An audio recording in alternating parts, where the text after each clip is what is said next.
योगदान दिलेलं आहे ते आपल्याला विसरून चालणार नाही आहे. तर अशा या ताराराणीबद्दल मी मोजके शब्द बोलते आज महोदय आपल्यासमोर. 5 लाखाचं सैन्य आणि तीन पिढ्यांचा खजिना सोबत घेऊन आलेल्या मोगलांना या ताराराणीने शौर्याने आणि गनिमी काव्याने, जो की शिवाजी महाराजांच्या नंतर एकमेव अशा या ताराराणी महाराणी साहेब होत्या की ज्यांनी गनिमी काव्याचा उत्तम असा उपयोग आपल्या युद्धामध्ये युद्ध कौशल्यामध्ये केला होता. अशा या ताराराणी महासाहेबांच्या आपण स्मारकाबद्दल खूप काळजीपूर्वक लक्ष दिलं गेलं पाहिजे. त्या संदर्भात मला बोलायचं आहे. महाराष्ट्राच्या मुलांनी टोळधाड टाकली होती त्यावेळेला खचून न जाता महाराणी ताराराणी साहेबांनी आपल्या लहान मुलाला गाडीवर बसवलं आणि त्यानंतर त्यांनी कार्यभार सांभाळला. आणि तो कार्यभार सांभाळत असताना त्यांनी कोणत्याही गोष्टीची पर्वा न करता नीटनेटका पदर नेटानं घेणाऱ्या एका स्त्रीनं शमशेर हातात घेऊन एक रणरागिणीचा अवतार कसा घेतला हे आपण सगळ्यांनी बघितलेलं आहे.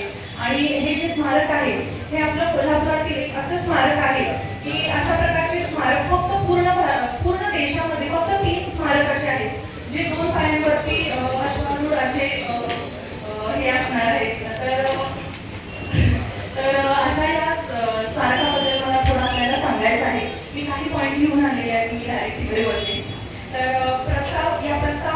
प्रस्तावाद्वारे आमचा उद्देश असा आहे पुतळ्याला उठावदार आणि भव्य दिसण्यासाठी आकर्षक लाईटिंगची व्यवस्था करणे, सुबक लँडस्केपिंग हिरवळ तयार करणे, परिसर स्वच्छ नीटनेटपणे अडथळामुक्त करणे आणि महाराणी ताराबाई यांच्या कार्याचा इतिहास सांगणारे घटक यामध्ये समाविष्ट असावे.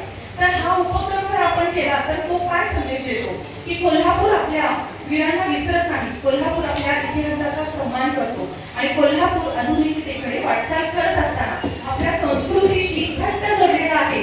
मी सर्व सन्माननीय सदस्यांना विनम्र विनंती करते की या प्रस्तावाला फक्त पाठिंबा न देता तर याचा पाठपुरावा करून हा कशा प्रकारे पूर्ण करता येईल याच्याकडे आपण जातीने सर्वजण लक्ष देऊया. त्याचबरोबर मला एक आवर्जून एक गोष्ट सांगायची आहे. सेन्स ऑफ अरायव्हल हा जो एक प्रकार आहे, म्हणजे आपण जेव्हा कोल्हापुरात येतो किंवा कावळ्यानगरला येतो, सेन्स ऑफ अरायव्हल आपण एका विशिष्ट ठिकाणी पोहोचलो आहोत याचा एक आभास होणं. तर यासाठी त्या स्मारकाला खूप विशिष्टरित्या आपण एक वेगळं रूप दिलं पाहिजे की तिथं गेल्यानंतर आपल्याला महाराणी ताराराणी महासाहेबांच्या शौर्याची आठवण व्हावी.